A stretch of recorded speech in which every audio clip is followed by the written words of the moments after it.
तो पहले लिखो अपनी कॉपी में, टॉपिक लिखो फोर्स्ड ऑसिलेशंस। टॉपिक लिखो अपनी कॉपी में फोर्स्ड ऑसिलेशंस।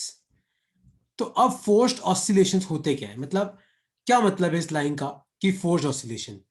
तो सपोज करो कि मान लो कि आपके पास ये कोई दीवार है, ठीक है, और मान लो कि इस दीवार से कोई मास हैंग कर रहा है m, और इस रस्सी की लेंथ है l, और मान लो कि आप इस मास को ऊपर लेके जाते हो और रिलीज करते हो, तो क्या होता है, देखो आपको भी पता है, ये मास पहले वहां तक जाएगा, फिर थोड़ा यहां तक जाएगा, और धीरे धीरे धीरे क्या करेगा, रुक जाएगा। तो इसको हम बोलते हैं डैम्प्ड ऑसिलेशन, जो हमने लास्ट क्लास में पढ़ा था। लेकिन सपोज करो कि यहां पे कोई इंसान खड़ा है और वो क्या कर रहा है, मान लो जैसे ही ये बॉल यहां पे आई, मान लो वो धक्का मारता है, तो बॉल गई, आई, मान लो फिर धक्का मारा, बॉल गई, आई, मान लो फिर धक्का मारा, बॉल गई, आई, मान लो फिर धक्का मारा। तो अगर मान लो कि बाहर से कोई एक्सटर्नल फोर्स है जो बार बार इस सिस्टम पे लग रहा है, तो फिर इस सिस्टम का ऑसिलेशन नहीं रुकेगा, ऑसिलेशन चलता जाएगा चलता जाएगा चलता जाएगा। तो ऐसे ऑसिलेशन को हम बोलते हैं फोर्स्ड ऑसिलेशन। तो लिखो when an external force, when an external force is applied on damped oscillations, when an external force is applied on damped oscillation, they will continue and the oscillations are called as force oscillation, and the oscillations are called as forced oscillation। तो यार देखो हिंदी मतलब बताऊं, तो हिंदी में इसका मतलब ये होता है कि अगर मान लो कोई डैम्प्ड ऑसिलेशन है, मतलब जहां पे मान लो फ्रिक्शन है, तो धीरे धीरे क्या होगा, ऑसिलेशन रुक जाएगा। लेकिन मान लो कि कोई बंदा है जो बार बार इस सिस्टम पे फोर्स लगा रहा है, तो ऑसिलेशन चलते रहेंगे चलते रहेंगे चलते रहेंगे, और इस तरीके के ऑसिलेशन को हम बोलते हैं फोर्स्ड ऑसिलेशन। इस तरीके के ऑसिलेशन को क्या बोलते हैं हम, फोर्स्ड ऑसिलेशन बोलते हैं। है ना, कोई डाउट है इसमें तो आप पूछ सकते हो, नहीं तो मैं इसकी इक्वेशन पे जा रहा हूं। तो when an external force is applied on a damped oscillation, then they will continue oscillating and the oscillations are called as forced oscillation। और इस तरीके के ऑसिलेशन को हम क्या बोलते हैं, फोर्स्ड ऑसिलेशंस बोलते हैं। है ना, कोई डाउट है इसमें तो पूछो। ठीक है, तो जैसे इसकी इक्वेशन क्या आएगी, देखो परसों मैंने तुम्हें एक इक्वेशन लिखवाई थी, याद है, एफ इक्वल टू माइनस के एक्स माइनस बीवी, लेकिन यहां पे लिख देना plus F not sine omega naught T. तो देखो याद है परसों मैंने तुम्हें लिखवाया था कि एक मास था, और मान लो ऊपर दीवार थी, और ऊपर यहां पे एक मास था, और बीच में स्प्रिंग थी, और यहां पानी भरा हुआ था। तो इस पानी के कारण क्या हो रहा था, डैम्पिंग हो रही थी, क्योंकि पानी क्या करेगा, इस मास को चलने से रोकेगा, तो धीरे धीरे ऑसिलेशन रुक जाएगा। लेकिन मान लो कि मैंने यहां पे एक एक्सटर्नल फोर्स लगाया, तो एक्सटर्नल फोर्स से क्या होगा, आपका ये मास ऑसिलेट करता रहेगा करता रहेगा करता रहेगा करता रहेगा। तो आपको बस ये इक्वेशन लिखनी है, और ये एक थर्ड ऑर्डर डिफरेंशियल इक्वेशन है, आप इसको सॉल्व नहीं कर सकते, आपको सिर्फ इसका फाइनल फॉर्मूला याद रखना है। तो ए मतलब एम्पलीट्यूड, तो आपको किसका फॉर्मूला याद रखना है, एम्पलीट्यूड का। और एम्पलीट्यूड का फॉर्मूला होगा क्या, लिखो अपनी कॉपी में, A equal to F not by M upon root of, bracket में आएगा omega square minus omega not का स्क्वायर का whole square plus B omega by M का होल स्क्वायर। लिख लो अपनी कॉपी में। और यहां पे हर चीज का मतलब क्या है, अब तुम समझना। ए मतलब इसका एम्पलीट्यूड कितना है, एफ नॉट का मतलब है कि एक्सटर्नल फोर्स कितना लगाया, मतलब आपने कितना फोर्स लगाया आखिरकार। एम तो मास, मतलब समझ में आ जाता है। यहां पे ओमेगा का मतलब होता है सिस्टम की फ्रीक्वेंसी, सिस्टम फ्रीक्वेंसी, और ओमेगा नॉट का मतलब होता है एक्सटर्नल फ्रीक्वेंसी। एक्सटर्नल फ्रीक्वेंसी का मतलब है कि बाहर से जो इंसान फोर्स लगा रहा है उसकी फ्रीक्वेंसी क्या है। और बी आपको मैं लास्ट क्लास में भी पढ़ा चुका हूं, बी का मतलब होता है डैम्पिंग कोएफिशिएंट। डैम्पिंग का मतलब है कि आपके सिस्टम में कितना फ्रिक्शन है, आपका सिस्टम कितना इस मास को ऑसिलेट करने से रोक रहा है। तो आपको एक तो इक्वेशन याद रखनी है फोर्स्ड ऑसिलेशन की, और दूसरा फोर्स्ड ऑसिलेशन के लिए एम्पलीट्यूड का फॉर्मूला क्या होगा वो तुम्हारे दिमाग में तुम्हें फिट करना है, क्योंकि इससे थ्योरी नहीं आती है, सीधा क्या आता है, सीधा इक्वेशन लिखने को आता है और ये एम्पलीट्यूड का फॉर्मूला। तो एम्पलीट्यूड का फॉर्मूला होता क्या है, एफ नॉट अपॉन एम, नीचे root of omega square minus omega not का स्क्वायर का whole square plus B omega M का होल स्क्वायर, और बी होता है डैम्पिंग कोएफिशिएंट, ओमेगा मतलब सिस्टम की फ्रीक्वेंसी, ओमेगा नॉट का मतलब है एक्सटर्नल फ्रीक्वेंसी। लिख लो, ओके डाउट है तो आप पूछ सकते हो। यहां पे मैंने प्लस क्यों लगाया, क्योंकि ये वाला फोर्स जो है ये ऑसिलेशन को सपोर्ट करेगा, इसलिए मैंने प्लस लगाया। लिख लो इसको।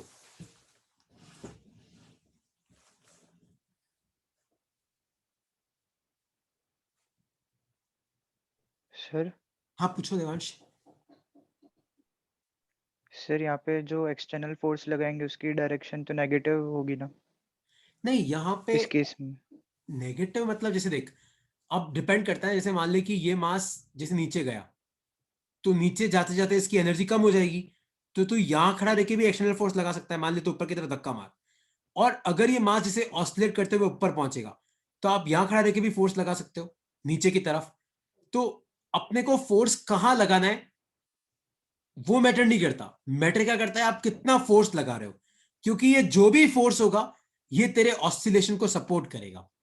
तो तू नीचे खड़ा रह के लगाएगा तो तुझे ऊपर की तरफ लगाना पड़ेगा, अगर तू ऊपर खड़ा होकर लगाएगा तो तेरे को नीचे की तरफ लगाना पड़ेगा। तो यहाँ पे अपन खाली मैग्नीट्यूड लेंगे फोर्स हाँ का। अपन खाली मैग्नीट्यूड की बात कर रहे हैं। जैसे देख मान ले कि ये लिख लिया तुम लोगों ने, ये फॉर्मूला तुम पता है याद कर लेना, पता है अब कुछ नहीं कर सकता मैं, तुम्हें याद करना पड़ेगा। तो ये किसका फॉर्मूला है, फोर्स्ड ऑसिलेशन का। ठीक है, जैसे मान लो कि तुम, जैसे कई बार होता है ना अपन झूला झूलने जाते हैं पार्क में, तो पार्क में झूला झूलने से क्या होता है वहां पे, देखो एक सेकंड रुक जाना है ना। जैसे मान लो कि तुम पार्क में झूला झूलने गए तो क्या होता है देखो, जैसे मान लो कि ये तुम हो, ठीक है, तो तुम क्या करते हो, तुम एक बार अपने पाँव से झूले को पीछे खींचते हो, ऐसे ही करते हैं, एक बार अपन अपन अपने पाँव की मदद से झूले को पीछे खींचते हैं और फिर छोड़ते हैं, तो फिर अपन आगे जाते हैं पीछे आते हैं, और थोड़ी देर में क्या होता है, धीरे धीरे धीरे अपन रुक जाते हैं। ऐसा होता है कि नहीं होता है। लेकिन मान लो कि यहां पे पीछे तुम्हारा कोई दोस्त खड़ा है या तुम्हारे भाई बहन खड़े हैं, तो मान लो वो क्या कर रहे हैं, जैसे ही तुम यहां पे आए तुम्हें धक्का मारा, फिर तुम यहां पे आए तुम्हें धक्का मारा, फिर तुम यहां पे आए तुम्हें धक्का मारा, तो होता क्या है, अब तुम्हारा ऑसिलेशन चलता रहता है चलता रहता है चलता रहता है। तो अगर ये इंसान ना होता तो ये ऑसिलेशन क्या होता, डैम्प्ड ऑसिलेशन। लेकिन अगर ये इंसान है तुम्हारा दोस्त वगैरह, तो ये कौन सा हो गया, फोर्स्ड ऑसिलेशन। आया तुम्हें समझ में, दोनों में डिफरेंस क्या है। तो डैम्प्ड में तो क्या होता है, धीरे धीरे आपका ऑसिलेशन रुक जाता है, लेकिन फोर्स वाले में क्या होता है, आपका ऑसिलेशन चलता रहता है चलता रहता है चलता रहता है। ठीक है, और आपको इक्वेशन कौन सी याद रखनी है, ये वाली। अब एक कंडीशन लिखो अपनी कॉपी में, रेजोनेंस, बहुत इंपॉर्टेंट टॉपिक है, लिख लो अपनी कॉपी में, आगे भली दो स्टार बना देना कि रेजोनेंस होता क्या है। तो लिखो अपनी कॉपी में, when external frequency, when external frequency is equal to system's frequency. मान लो कि जो एक्सटर्नल फोर्स की फ्रीक्वेंसी है और सिस्टम की फ्रीक्वेंसी बराबर हो जाती है, तो when external frequency is equal to system frequency, then amplitude of oscillation increases, then amplitude of oscillations increases. तो आपका जो ऑसिलेशन है उसका एम्पलीट्यूड इंक्रीज हो जाएगा। This condition, this condition is called as resonance. और इस कंडीशन को हम क्या बोलते हैं, this condition is called as resonance, या फिर इस फेनोमेना को हम क्या बोलते हैं, रेजोनेंस। तो रेजोनेंस है क्या, अब तुम ध्यान से इक्वेशन की मदद से समझाना, समझना। तो एम्पलीट्यूड का फॉर्मूला क्या था याद है, F naught upon M upon root of omega square minus omega not का स्क्वायर का whole square plus B omega by M का होल स्क्वायर। तो मान लो कि एक्सटर्नल फ्रीक्वेंसी और सिस्टम की फ्रीक्वेंसी बराबर हो जाती है, मान लो ओमेगा और ओमेगा नॉट बराबर हो जाते हैं, तो आपके सिस्टम का एम्पलीट्यूड बढ़ जाएगा, और इस कंडीशन को हम बोलते हैं रेजोनेंस। होना भी चाहिए, क्योंकि ओमेगा और ओमेगा नॉट बराबर हो गए, तो आप मुझे बताओ अगर दोनों बराबर है तो ओमेगा माइनस ओमेगा नॉट क्या हो जाएगा, 0। तो देखो यहां पे ओमेगा और ओमेगा नॉट बराबर है, तो ओमेगा स्क्वायर में से ओमेगा नॉट का स्क्वायर गाएगा तो ये हो जाएगा 0। तो आपका एम्पलीट्यूड क्या हो जाएगा, F not by M upon, देखो अब ये स्क्वायर बचेगा लेकिन ये भी रूट से बाहर आएगा तो क्या बचेगा, बी ओमेगा बाय एम। तो एम से एम गया तो ये क्या हो जाएगा, F naught upon B omega.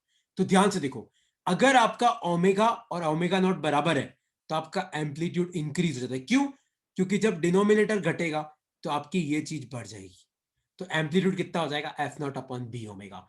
तो इस कंडीशन को हम बोलते हैं रेजोनेंस। तो रेजोनेंस क्या कंडीशन है, रेजोनेंस वो कंडीशन है जब एक्सटर्नल फोर्स की फ्रीक्वेंसी और सिस्टम की फ्रीक्वेंसी बराबर हो जाती है तो आपका एम्पलीट्यूड का वैल्यू बढ़ जाता है, इसको हम बोलते हैं रेजोनेंस। लिख लो उसको, और कोई डाउट है तो पूछ सकते हो।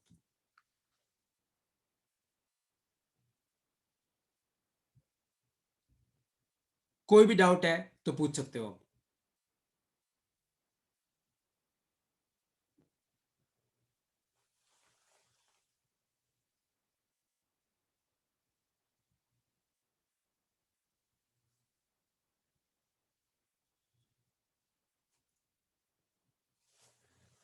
ठीक है, और तुम ध्यान से देखो, यहां पे जो फाइनल एम्पलीट्यूड का फॉर्मूला आया वो तुम्हें रट्टा मारना है और याद रखना है। और कंसेप्ट क्या याद रखना है, देखो एम्पलीट्यूड का फॉर्मूला है F naught upon B omega. आप खुद सोचो, जितना ज्यादा फोर्स लगाओगे उतना एम्पलीट्यूड होगा, और इनवर्सली प्रोपोर्शनल टू बी है। तो इसका मतलब क्या है, जितनी ज्यादा डैम्पिंग होगी उतना कम आपका एम्पलीट्यूड होगा, क्योंकि अगर डैम्पिंग ज्यादा है तो वो उसको ऑसिलेट थोड़ी करने देगा। तो अगर बी ज्यादा है तो ए कम होगा, अगर फोर्स ज्यादा है तो ए ज्यादा होगा। लिख लो अपनी कॉपी में। ध्रुव तेरे को ये फॉर्मूला याद करना है बेटा, इसका कोई डेरिवेशन नहीं है। एम्पलीट्यूड का फॉर्मूला है force upon mass divided by omega square minus omega not का स्क्वायर का वापस whole square plus B omega by M का होल स्क्वायर। तो अगर मान ले कि सिस्टम की फ्रीक्वेंसी और बाहर वाले फोर्स की फ्रीक्वेंसी बराबर हो जाती है, तो ओमेगा और ओमेगा नॉट बराबर है, तो खुद मुझे बता कि omega square minus omega not का स्क्वायर क्या हो जाएगा, 0। यहां पे स्क्वायर लिखना था, तो ये तो गया पूरा का पूरा, तो खाली क्या बचा, बी ओमेगा बाय एम का होल स्क्वायर।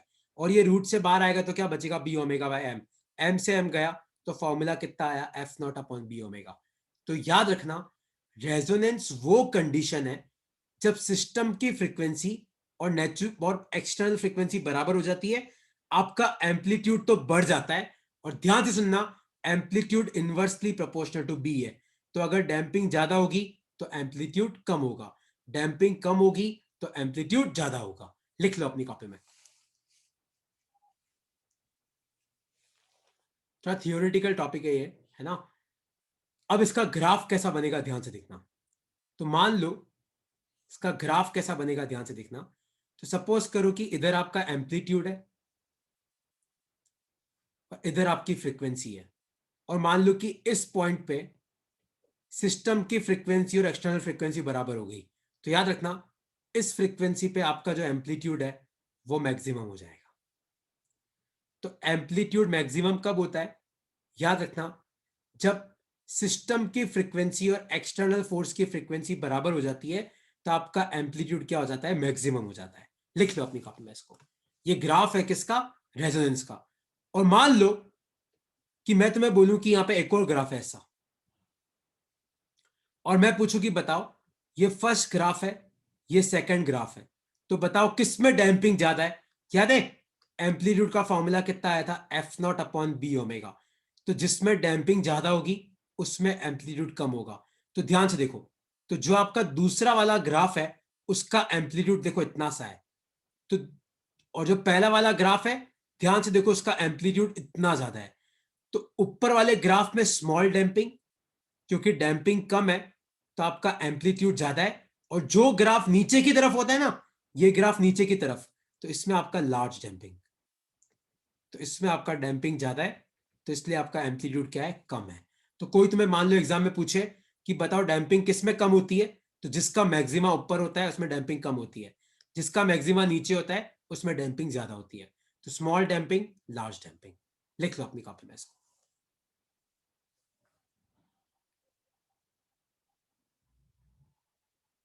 और omega equal to omega naught पे आपका एम्पलीट्यूड मैक्सिमम हो जाएगा। इस कंडीशन को हम क्या बोलते हैं? इस कंडीशन को हम बोलते हैं रेजोनेंस। तो रेजोनेंस वो कंडीशन है जब सिस्टम की फ्रीक्वेंसी और बाहर वाले फोर्स की फ्रीक्वेंसी दोनों बराबर हो जाती है, तो आपका एम्पलीट्यूड मैक्सिमम हो जाता है। इस कंडीशन को हम बोलते हैं रेजोनेंस।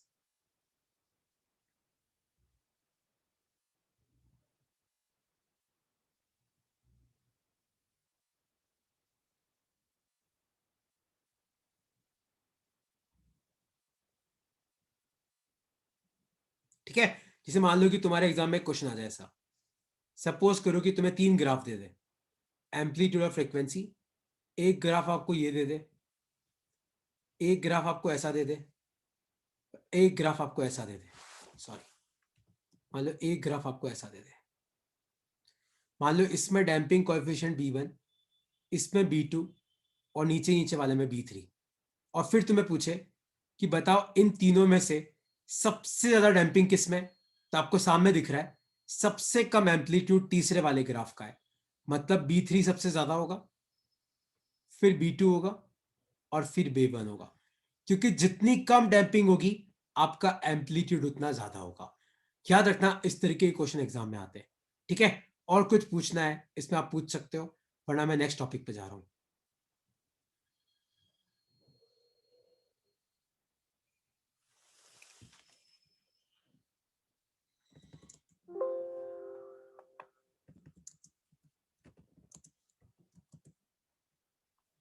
कोई डाउट है इसमें तो पूछो, और कोई डाउट नहीं है तो मैं आगे बढ़ रहा हूं।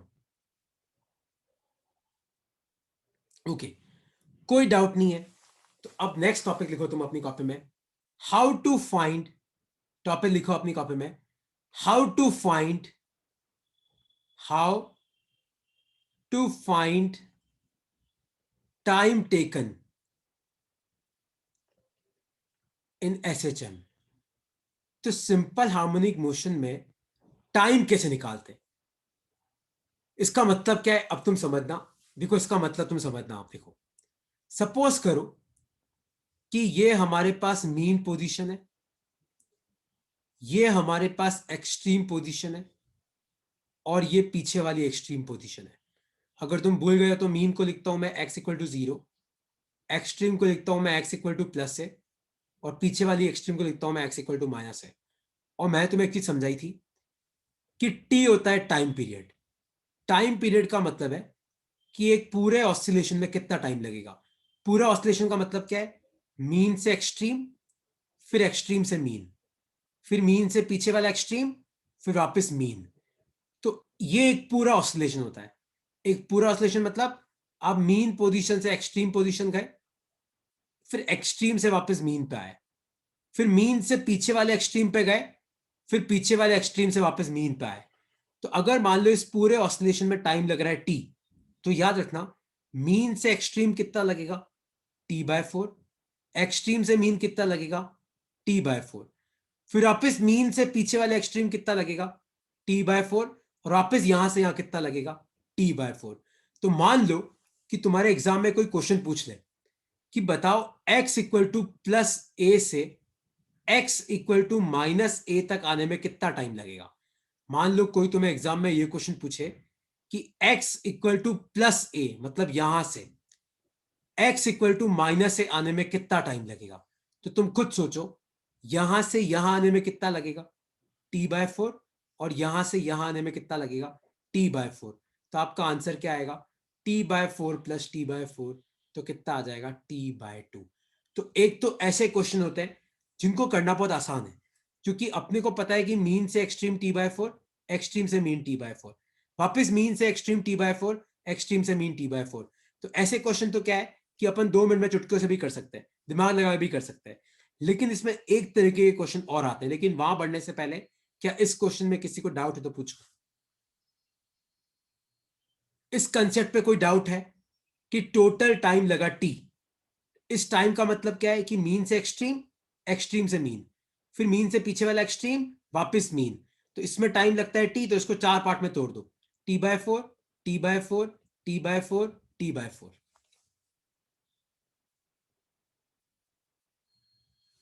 कोई डाउट है इसमें तो आप पूछ सकते हो।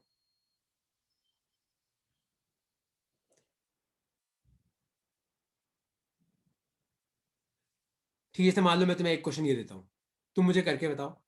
सपोज करो ये मीन पोजीशन है, मान लो ये एक्सट्रीम पोजीशन है, मान लो ये एक्सट्रीम पोजीशन है, और मैं तुम्हें पूछूं कि एक पार्टिकल एक्सट्रीम से मीन आया, फिर मीन से एक्सट्रीम गया, फिर वापस मीन पे आया, तो बताओ यहां से लेके यहां तक आने में उसको कितना टाइम लगा, सोचो।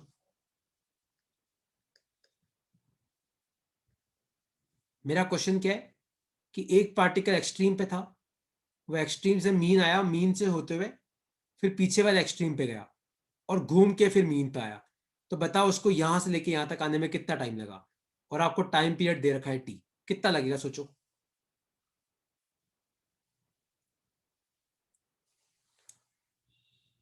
वो एक्सट्रीम से मीन आया t/4, फिर मीन से एक्सट्रीम गया t/4, फिर वापस एक्सट्रीम से मीन आया t/4, तो टोटल कितना लगा 3t/4।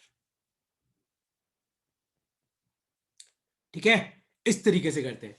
किसी को इस क्वेश्चन में कोई डाउट है तो अब पूछो।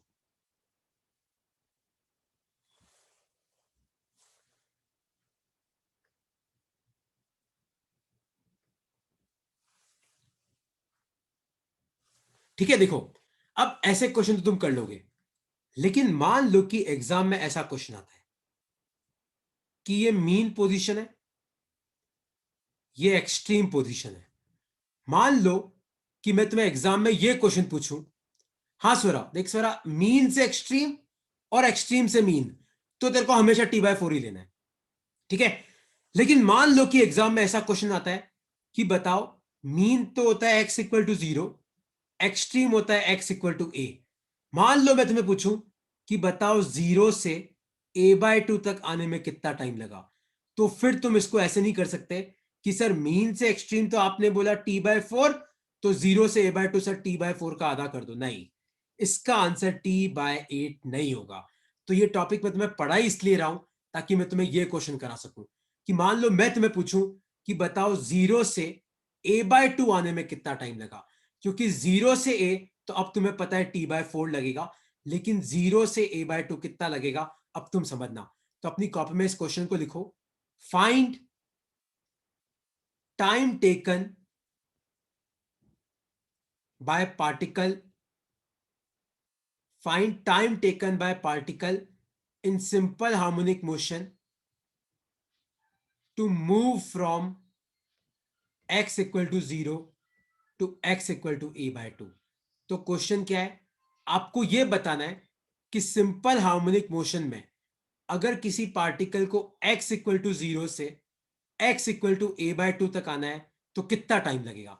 देखो कैसे करेंगे, सबसे पहले आप इक्वेशन लिखो x=a sin ओमेगा टी, और अगर तुम्हें नहीं पता है तो ओमेगा होता है 2π/t, मैं तुम्हें बहुत बार पढ़ा चुका हूं। ओमेगा क्या होता है 2π/t। अब कैसे करेंगे ध्यान से देखो, पहले आप चेक करो कि आपका पार्टिकल x=0 पे कब होगा, तो आप x की जगह 0 पुट करो इस इक्वेशन में, तो x को 0 पुट करो, तो 0 क्या आएगा a sin omega T, a को नीचे भेजो तो 0 हो जाएगा, तो 0 क्या आएगा sin ओमेगा टी, और साइन की वैल्यू 0 कब होती है जब t कितना होगा 0, क्योंकि t को 0 पुट करोगे तो sin 0 0। फिर आप चेक करो कि आपका पार्टिकल x=a/2 पे कब पहुंचेगा, तो आप x की जगह a/2 पुट करो, तो a/2 is equal to a sin omega T, a से a गया तो ये कितना आया half equal to sine omega T. और आप खुद मुझे बताओ साइन की वैल्यू हाफ कब होती है जब एंगल कितना होता है 30 डिग्री, मतलब π/6। साइन 30 कितना होता है हाफ होता है, तो 30 मतलब π/6। तो अभी यहाँ पे ओमेगा की जगह पुट करो 2π/t into T is equal to π/6, pi से पाई गया तो टाइम कितना आएगा, देखो इस 6 को इस टी को ऊपर लेके जाओ और 2 को नीचे, तो ये कितना आ गया t/12। मतलब कोई तुम्हें पूछे कि पार्टिकल को x=0 से अगर x=a/2 तक पहुंचना है तो उसको कितना टाइम लगेगा, t/12 लगेगा, है ना। कैसे किया, पहले क्वेश्चन पढ़ो। Find time taken by particle in SHM to move from x equal to 0 to x equal to a/2। तो पहले तुम चेक करो कि आपका पार्टिकल x इक्वल टू 0 पे कब होगा। कैसे चेक करोगे, इस इक्वेशन में x को 0 पुट कर दो तो यहां से t आ गया। फिर चेक करो कि आपका पार्टिकल a/2 पे कब होगा, तो x को a/2 पुट करो, a से a गया तो अगला t आ गया। तो आपके पार्टिकल को 0 से a/2 जाने में कितना टाइम लगा, t/12 लगा। ये इसका आंसर है। अब कोई डाउट है तो पूछ सकते हो।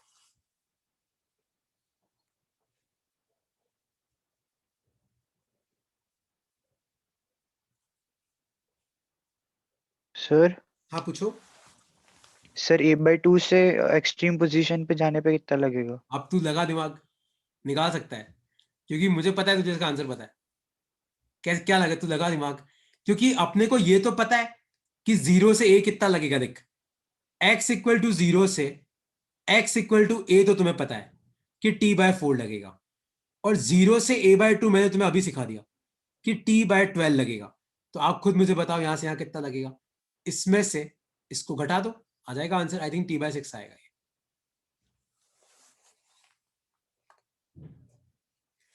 तो इस तरीके से देवांश तू कोई भी क्वेश्चन कर सकता है, कहीं से भी कहीं जाना हो तेरे को यही तरीका लगाना है। Okay sir. ठीक है। अच्छा, कोई डाउट नहीं है इसमें, कोई डाउट है तो पूछो। स्वरा कोई डाउट है, अनिष्का कोई डाउट है, ऋषिता कोई पूछ लो यार, डाउट है तो यार। क्योंकि ये क्या, ये क्वेश्चन इंपॉर्टेंट नहीं है, ये तरीका इंपॉर्टेंट है कि तुम्हें तरीका समझ में आया कि नहीं आया।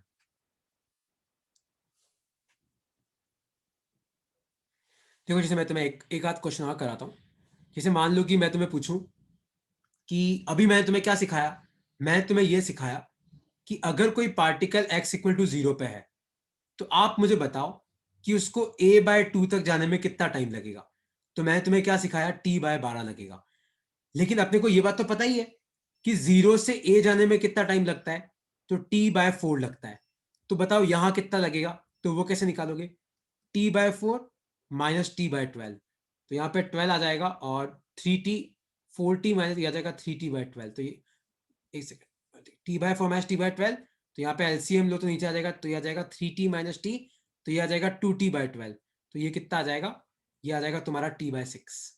और एक और चीज याद रखना, क्या याद रखना, याद रखना 0 से a/2 t/12 लगा, तो याद रखना अगर a/2 से 0 आना है तो भी कितना लगेगा, t/12 ही लगेगा।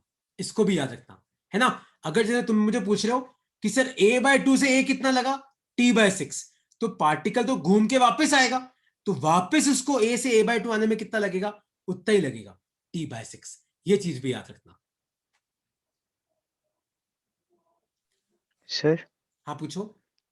सर ऐसा होता क्यों है वैसे? क्योंकि यहाँ मतलब पे, t/8 ही लगना चाहिए था ना, मतलब क्योंकि हाफ टाइम यहाँ तो। पे लीनियर मोशन नहीं है। यहाँ पे जो तेरा फंक्शन है ना, वो साइनोसॉइडल फंक्शन है, साइन और कोसाइन है। तो ये साइन और कोसाइन की प्रॉपर्टी है, यहाँ पे लीनियर मोशन थोड़ी है। क्या यहाँ पे तेरा एक्सेलरेशन कांस्टेंट है क्या, नहीं। क्या यहाँ पे वेलोसिटी कांस्टेंट है, नहीं। सब कुछ चेंज हो रहा है, इसलिए ये इस फंक्शन की प्रॉपर्टी है।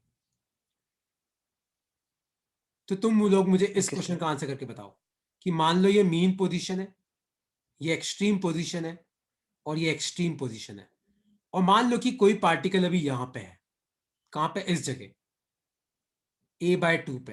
तो आप मुझे बताओ कि इस पार्टिकल को पहले यहां से एक्सट्रीम जाना है, फिर मीन पे जाना है, फिर एक्सट्रीम जाना है, और फिर यहां पे आना है, इस जगह।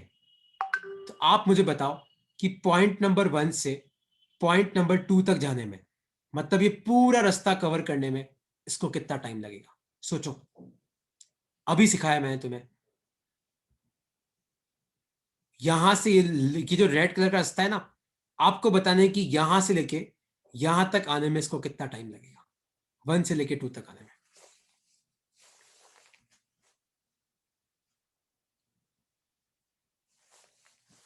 देखो, एक बात तो पक्की की यहां पर t/4 लगेगा, एक बात पक्की की यहां पर t/4 लगेगा, इसमें तो कोई दो राय है नहीं। और मैंने तुम्हें अभी बताया a/2 से a जाने में कितना लगता है, तो यहां पे कितना लगेगा, t/6। a/2 से a जाने में, तो वापस a से a/2, देखो एक्सट्रीम से a/2 आए तो वापस कितना लगेगा, t/6। तो आंसर कितना आएगा, t/4 plus t/4 plus t/6 plus t/6। तो इसको सॉल्व कर लेना, आपका आंसर आ जाएगा। आया तुम्हें समझ में? कोई डाउट है तो पूछो, वरना मुझे लास्ट टॉपिक पे आना है फिर।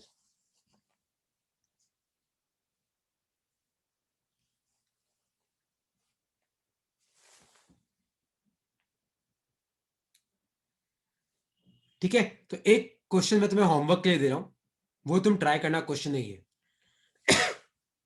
Find time taken by particle in SHM to move from x equal to 0 to x equal to a upon √2। ये तुम्हें सॉल्व करना है, इसको सॉल्व करना, और ये तुम्हारा होमवर्क है, मुझे बताना इसका क्या आंसर आएगा। Find time taken by particle in simple harmonic motion to move from x equal to 0 to x equal to a upon √2। ठीक है, इसको लिख लो, ये तुम्हारा होमवर्क है। ठीक है, अब नेक्स्ट टॉपिक लिखो तुम अपनी कॉपी में, रोटेशनल SHM। ये क्वेश्चन लिख लो, पहले एक बार लिख लो, रोटेशनल SHM लास्ट टॉपिक है वैसे भी अपना इस चैप्टर का। Find time taken by particle in SHM to move from x equal to 0 to x equal to a upon √2। ये तुम्हें करके लेके आना है। ठीक है, और इस चैप्टर का लास्ट टॉपिक है, वो है rotational SHM, rotational simple harmonic motion. तो सबसे पहला क्वेश्चन तो ये है कि रोटेशनल SHM होता क्या है, मतलब what do we mean by rotational SHM। जी सपोज करो कि ये कोई हिंज है, और मान लो कि इस हिंज से, मान लो कोई लकड़ी लटकी हुई है, कोई लकड़ी है जो मान लो इस हिंज से लटकी हुई है, और मान लो कि इस लकड़ी को मैं थोड़ा सा ऊपर ले जाके छोड़ता हूं, तो होगा क्या, ये लकड़ी ऑसिलेट करेगी कि नहीं करेगी? ऐसे इसी तरीके से ऑसिलेट करेगी। जैसे तुमने देखा होगा ना अपने घर में वो घड़ी होती, कई लोगों के घर में, तो उस घड़ी में जो वो आपका एक है ना, वो होता है, वो ऑसिलेट करता रहता है, इस तरीके से घड़ियों में होता है वो। तो इस पॉइंट के हिसाब से ये बॉडी क्या कर रही है, रोटेट कर रही है, इसलिए इसका नाम क्या है, रोटेशनल SHM, है ना। तो जैसे लीनियर SHM में क्या होता है, लीनियर SHM में फोर्स को अपन लिखते हैं मास इंटू एक्सलेरेशन, और फाइनली अपना एक्सलेरेशन कितना आता है, -ω²x आता है। उसी तरीके से रोटेशनल SHM में थोड़ा उल्टा होता है। लीनियर SHM में आप फोर्स निकालते हो, रोटेशनल SHM में टॉर्क निकालते हैं, और टॉर्क क्या होता है, R×F होता है। और याद रखना, रोटेशनल SHM में ए की जगह आता है अल्फा, ओमेगा की जगह ओमेगा, और एक्स की जगह आता है थीटा। क्योंकि चीज चलती है तो एक्स होता है, घूमती है तो थीटा होता है एंगल। चीज अगर चलती है तो लीनियर एक्सलेरेशन, घूमती है तो एंगुलर एक्सलेरेशन। तो रोटेशनल एसएचएम में हम टॉर्क निकालेंगे और अल्फा निकालेंगे। लीनियर एसएचएम जो अभी तक अपन ने किए, अपन ने फोर्स निकाला और एक्सलेरेशन निकाला। ये इक्वेशन लिख लो अपनी कॉपी में, लिख लो अपनी कॉपी में। तो लीनियर एसएचएम याद है, अभी तक अपन ने जितने पढ़े लीनियर ही थे। जब मैंने स्प्रिंग वाला क्वेश्चन पढ़ाया तो मैंने -kx लिखा। जब मैंने सिंपल पेंडुलम पढ़ाया था तो मैंने फोर्स निकाल के लिखा था -mg sin थीटा। अब रोटेशनल एसएचएम में क्या होता है, बॉडी रोटेट करती है, तो टॉर्क निकालेंगे और बाद में अल्फा हो जाएगा -ω²थीटा।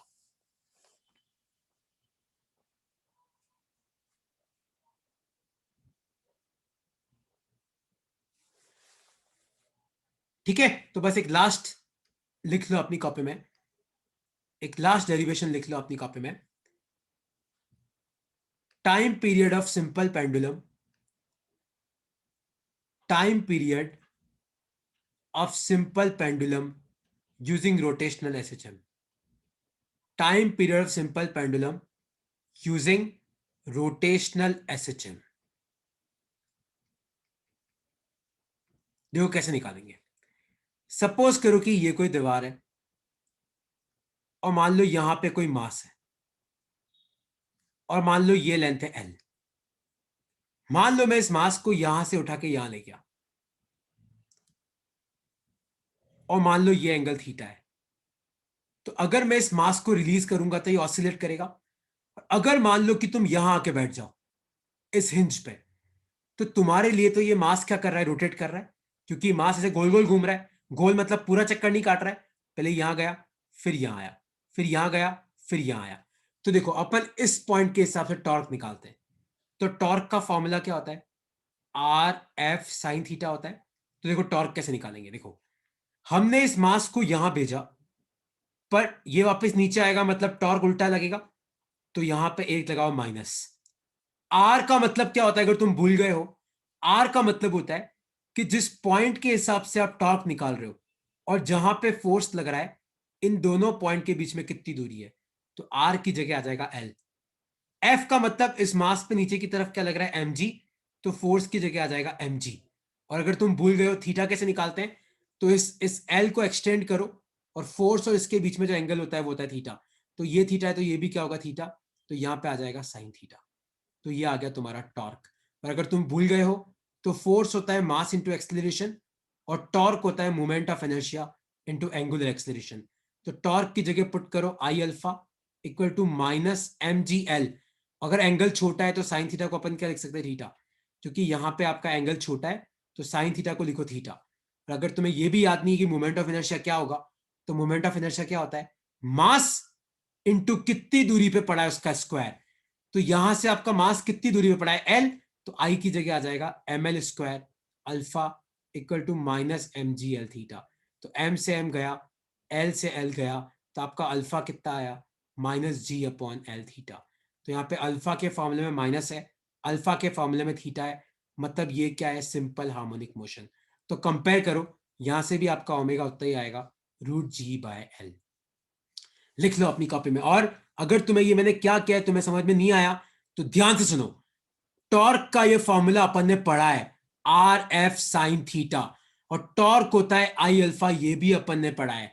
आई होता है मोमेंट ऑफ इनर्शिया, अल्फा होता है एंगुलर एक्सलेरेशन। लिख लो इसको अपनी कॉपी में।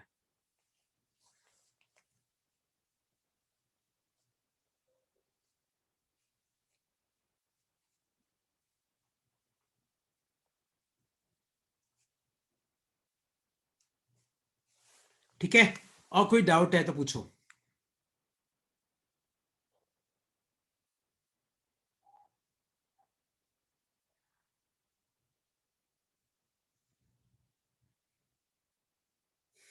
ओके, चलो बाय यार।